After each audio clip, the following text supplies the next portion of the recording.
Diploma वाला channel में आप लोगों का बहुत बहुत स्वागत है। दोस्तों, आज की इस वीडियो में हम आपको बताएंगे कि विभव मापी क्या होता है और विभव मापी से कितने तरह का क्वेश्चन आपके सेमेस्टर एग्जाम में पूछ सकता है। बेसिकली इसमें 4 पॉइंट ऐसे हैं जिसको आपको जानना जरूरी होता है। 4 के बाद इन चारों टॉपिक को ही अलग अलग तरीके से घुमा करके पूछता है। अगर ये 4 टॉपिक आपको समझ में आ गया तो सारे क्वेश्चन को आप आसानी से सॉल्व कर सकते हैं। जिसमें से देखिए, ये हमने क्वेश्चन लिखा है कि ये 4 प्रकार से क्वेश्चन बेसिकली हमेशा पूछा जाता है। इनमें से कोई ना कोई घुमा करके आपको हमेशा किसी न किसी एग्जाम में, हर सेमेस्टर एग्जाम में पूछ लेगा आपको। जिसमें से पहला क्वेश्चन ये है कि विभव मापी का सिद्धांत परिपथ का चित्र खींचकर समझाइए। यानी विभव मापी का जो है आपको डायग्राम बनाना है और उसके बाद उसका प्रिंसिपल समझाना है। फिर कह रहा है कि उसकी सुग्राह्यता हम किस प्रकार से बढ़ा सकते हैं, ये आपको बताना है। कभी कभी ऐसा होता है जब 1-2 नंबर का क्वेश्चन पूछता है तो इतना ही पूछ देता है कि विभव मापी का सुग्राह्यता हम कैसे बढ़ाते हैं। तो अगर इस क्वेश्चन को हम पूरा कंप्लीट कर लेते हैं तो उसमें से अगर ये केवल इसको पूछेगा तब भी आप बता सकते हैं, और ये पूछेगा केवल तब भी बता सकते हैं, या दोनों पूछेगा दोनों बता सकते हैं। तो ये क्वेश्चन अभी हम देखेंगे कि इसका सॉल्यूशन क्या है, और टोटल हम आपको स्टेप बाय स्टेप समझाएंगे और एक एक चीज़ आपको डिफाइन करके बताएंगे। फिर सेकेंड नंबर आपका विभव मापी से जो क्वेश्चन उठाता है वो ये पूछ सकता है कि विभव मापी की संरचना तथा कार्यविधि का वर्णन कीजिए। तो अभी हम आगे इस क्वेश्चन को सॉल्व करने के बाद इसको हम बताएंगे कि विभव मापी की जो संरचना है और कार्यविधि है उसको हम एक एक करके आपको वर्णन कर देंगे। फिर तीसरा नंबर क्वेश्चन जो पूछता है, विभव मापी के द्वारा 2 सेलों के विद्युत वाहक बलों की तुलना कैसे की जाती है और परिपथ आरेख बनाकर समझाइए।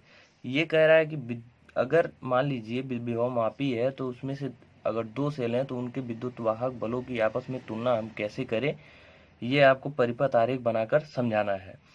अभी हम ये क्वेश्चन के बारे में भी हम लोग जानेंगे। और फोर्थ नंबर क्वेश्चन जो पूछता है, विभव मापी का संक्षिप्त वर्णन कीजिए, इसकी सहायता से किसी सेल का आंतरिक प्रतिरोध कैसे ज्ञात किया जाता है। तो संक्षिप्त वर्णन अगर हम इसको पढ़ लेते हैं कि विभव मापी का सिद्धांत परिपथ खींच करके कैसे किया जाता है समझाना है, तो इसको पढ़ लेंगे। तो इसकी जगह पे तो हम लोग वही कर सकते हैं। उसके बाद आता है सेल का आंतरिक प्रतिरोध कैसे ज्ञात किया जाता है। तो एक तो सेल का आंतरिक प्रतिरोध निकालना हम विभव मापी से सीखेंगे, और 1-2 विद्युत वाहक बलों की तुलना करना, और तीसरा हम कंस्ट्रक्शन एंड वर्किंग, और चौथा नंबर हम क्या करेंगे, उसका सिद्धांत जो है परिपथ आरेख खींच करके समझेंगे।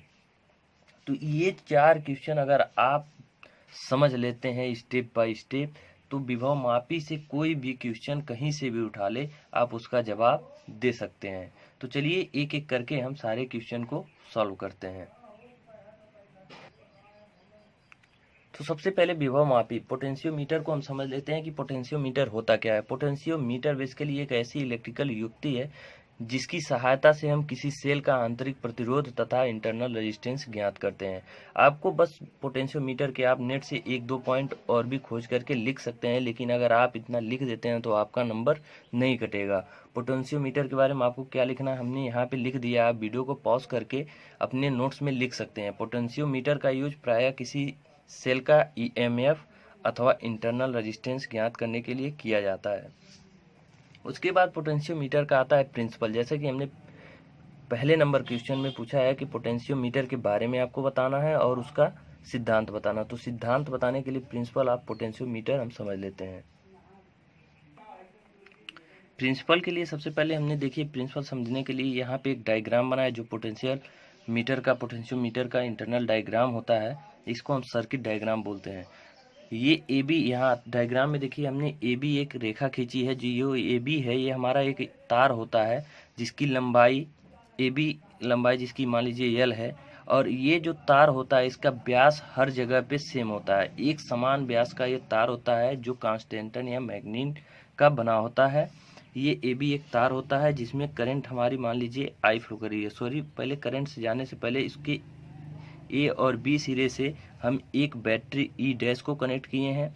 बैटरी का पॉजिटिव सिरा ए से और निगेटिव सिरा जो है एक अमीटर, कुंजी और रियोस्टेट, ये रियोस्टेट है, की सहायता से हम बी से कनेक्ट किए हैं। ये सारे इक्विपमेंट जो होते हैं हमारे सीरीज में लगे होते हैं, जैसा कि आप लोग देख पा रहे होंगे।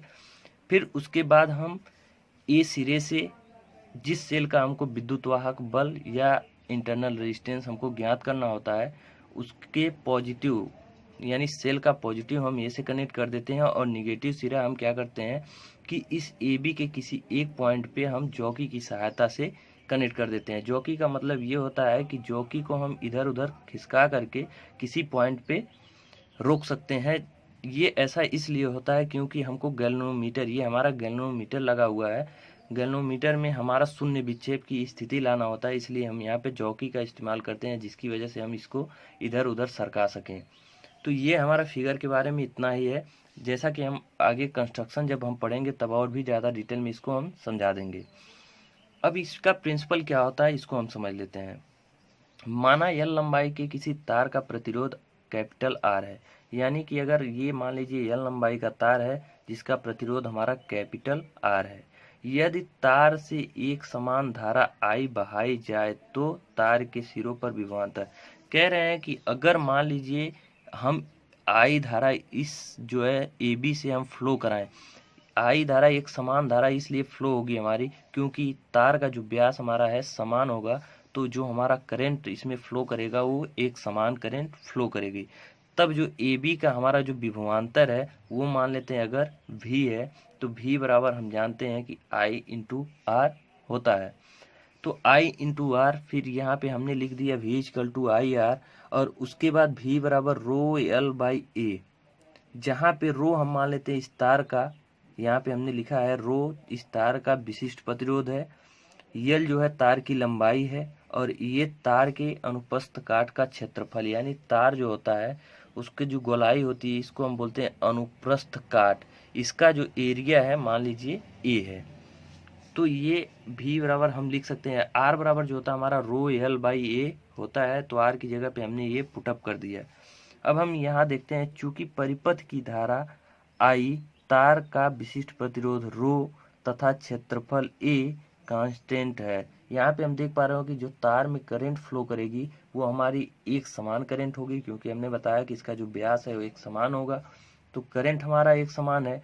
तो इसका जो ए बी का जब करंट समान है और इसकी जो लंबाई है भी मान लीजिए फिक्स है, अगर 10 मीटर अगर हम मान लेते हैं कि 10 मीटर है तो ये 10 ही मीटर है, तो लंबाई भी सेम है, तो इसका रेजिस्टेंस भी सेम होगा, यानी रो एल और ए, एरिया भी हमारा सेम होगा, जब हम इसको घटाएंगे बढ़ाएंगे तो एरिया भी, तो ये सारे हमारे कांस्टेंट हैं, और जो करंट फ्लो कर रही है वो भी हमारी सेम है। सॉरी, यल को हम यहाँ पे कांस्टेंट नहीं लेंगे, क्योंकि देखिए रो ए और आई अगर हमारा कांस्टेंट है तो भी जो होगा हमारा यल के प्रोपोर्शनल होगा।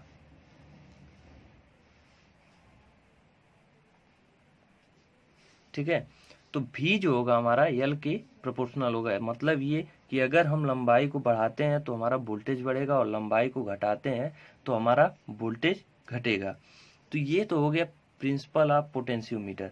अब प्रिंसिपल समझने के बाद अगला क्वेश्चन हमारा ये था कि विभव मापी का जो है हम सुग्राहिता कैसे बढ़ाएं।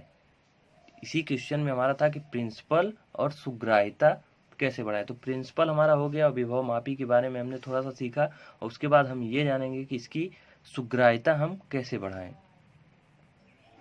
सुग्राहिता जानने से पहले हम यहाँ सबसे पहले सीखेंगे विभव प्रवणता, यानी पोटेंशियल ग्रेडियंट हमारा क्या होता है। पोटेंशियल ग्रेडियंट समझने के लिए मान लीजिए हमारा एक ए बी मान लीजिए एक वायर है, ठीक है, जिसकी लेंथ हमारा एल है और इसका वोल्टेज अगर हमारा मान लीजिए वी है। ए और बी के बीच जो वोल्टेज है वी है और इसकी लंबाई एल है। तो अगर 1 मीटर का, मतलब ये अगर मान लीजिए 10 मीटर का हमारा ए बी जो लंबाई का तार है अगर 10 मीटर का, तो 1 मीटर का जो वोल्टेज होगा वो होता है हमारा पोटेंशियल ग्रेडियंट, जिसको हम के से डिनोट करते हैं। यानी अगर हमारा मान लीजिए एल मीटर का वोल्टेज भी है, हमने यहाँ माना है कि एल मीटर का जो वोल्टेज भी है, तो अगर 1 मीटर का हम निकालें तो भी अपान एल, ये होता है हमारा वी अपान एल, ये होता है हमारा पोटेंशियल ग्रेडियंट, जिसको हम के से डिनोट करते हैं। ये हमारा पोटेंशियल ग्रेडियंट आप समझ लिए। इसी चीज़ को हमने लिखा है कि माना तार ए बी की लंबाई कैपिटल एल तथा कुल प्रतिरोध अगर कैपिटल आर है, यदि संचायक बैटरी, जो हम बैटरी कनेक्ट करते हैं तार से, उसका बैटरी का जो विद्युत वाहक बल ई डैश अगर उसका आंतरिक प्रतिरोध हमने मान लिया स्मॉल आर, जो बैटरी हम कनेक्ट करते हैं उसका इंटरनल रेजिस्टेंस स्मॉल आर हो, तो ए बी में बहने वाली जो धारा होगी वो होगी I equal to E dash अपान आर प्लस आर। क्योंकि हमने पहले ही पढ़ा है कि हमने ये हमको पता भी है, क्योंकि हमने वीडियोवली में ये चीज़ पढ़ा है या फिर फिजिक्स में ही पहले पढ़ा है स्टैटिक जो है इलेक्ट्रिसिटी में, कि किसी बैटरी और सर्किट का जब हम करंट जो फ्लो करती है उसको निकालते हैं, तो जो वोल्टेज विद्युत वाहक बल होता है, वोल्टेज यहाँ नहीं कह सकते हैं, विद्युत वाहक बल और जो है रेजिस्टेंस इंटरनल और एक्सटर्नल का ऐड जो होता है वो करंट हमारा इसके बराबर होती है। तो वही चीज़ हम यहाँ पे लिखे हैं। अब हम कह सकते हैं अतः विभव मापी के तार के सिरों का पर विभवांतर, मान लीजिए विभवांतर हमने भी माना है, V equal to R I होता है, तो आर और आई की जगह पे हम ये वैल्यू पुटअप कर देंगे ई अपान आर प्लस स्मॉल आर। अब हम ये कह सकते हैं कि विभव मापी के तार की प्रति एकांक लंबाई पर विभवांतर अगर हम निकालें, तो जैसा कि हमने यहाँ बताया कि L मीटर लंबाई का जो है विभवांतर भी है, तो 1 मीटर का जो होगा हमारा वो V अपान L होगा। तो उसको हम कर दिए V अपान L और इक्वल टू जो होगा हमारा, अगर यहाँ मान लीजिए L से डिवाइड किए हैं तो यहाँ भी L हो जाएगा, तो R अपान L और सेम चीज़ वही। तो इसको V अपान L को हम कहते हैं K, जिसको हम बोलते हैं पोटेंशियल ग्रेडियंट। तो V अपान L R अपान L ये इतना बराबर हो जाएगा। तो पोटेंशियल देखिए यहाँ पे हमने ये जाना कि K इक्वल टू हमारा R by L into E dash capital R plus small r. तो हमारा इसमें क्वेश्चन जो मेन समझने का मोटिव था वो था कि हम विभव मापी की सुग्राह्यता कैसे बढ़ाएं। तो विभव मापी की सुग्राह्यता बढ़ाने के लिए यहाँ पे हम ये समझ सकते हैं कि अगर इस लेंथ एल को, यानी तार की जो लंबाई है एल, उसको अगर हम बढ़ाएं तो ये हमारा क्या होगा, कम हो जाएगा, यानी विभव प्रवणता हमारा कम हो। विभव प्रवणता क्या है हमारा, प्रति एकांक मीटर लंबाई का जो है वोल्टेज, समझिएगा 1 मीटर, सॉरी पेन नीचे गिर गई, पोटेंशियो ग्रेडियंट यानी विभव मापी, जो ये विभव प्रवणता होता है वो मान लीजिए किसी कंडक्टर, मान लीजिए ये कंडक्टर 10 मीटर का है, ठीक है, ये कंडक्टर अगर 10 मीटर का, तो इसका वोल्टेज जो है ए और बी के बीच का जो वोल्टेज है ये मान लेते हैं हम V है। V मतलब ये V हमारा मान लेते हैं 10 वोल्ट है, ठीक है, ये 10 वोल्ट है 10 मीटर के बीच का। तो इसका मतलब ये होता है कि ए बी के बीच जो है वोल्टेज जो है इसका वोल्टेज ड्रॉप होता है, और बीच के बीच का जो वोल्टेज ड्रॉप, ये कितना वोल्टेज को एब्जॉर्व करता है ये और बी, वो वैल्यू होता है ये। तो 1 मीटर का यहाँ पे अगर मान लीजिए अगर रेशियो हम देखें कि 10 मीटर का अगर 10 वोल्ट है तो 1 मीटर का हमारा क्या होगा, 1 वोल्ट होगा।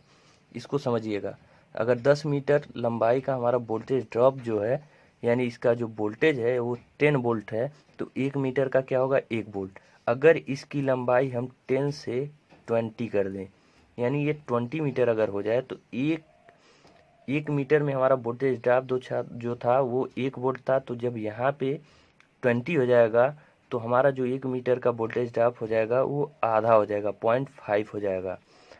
तो जब वोल्टेज ड्रॉप हमारा जितना ही कम होगा, 1 मीटर लंबाई में पहले हमारा 1 वोल्ट वोल्टेज ड्रॉप हो रहा था, अब हमारा क्या हो रहा है, आधा हो रहा है।